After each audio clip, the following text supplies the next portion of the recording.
Nella Valle del Mis per una manifestazione di cittadini contro le centrali idroelettriche, una protesta anche contro i rifiuti depositati nel Parco delle Dolomiti Bellunesi. La cronaca.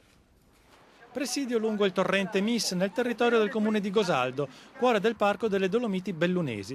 Qui non è ancora stato smantellato il cantiere di una centrale idroelettrica, la cui costruzione era stata interrotta un anno fa dalla Cassazione, che aveva accolto un ricorso di WWF e cittadini del posto revocando l'autorizzazione concessa dalla Regione. Dopo tutto questo tempo l'area è ancora cintata, il cantiere risulta però in abbandono. Un gruppo di cittadini e di attivisti si è mobilitato per fare un po' di pulizie, con le idee chiare.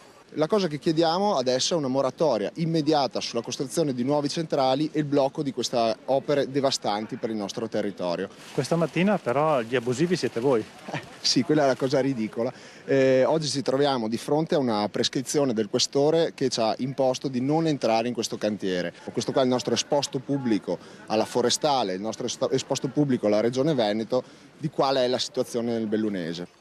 La società costruttrice ha intanto chiesto 38 milioni di danni per il cantiere interrotto e i comitati hanno cercato di rivolgersi anche all'Europa.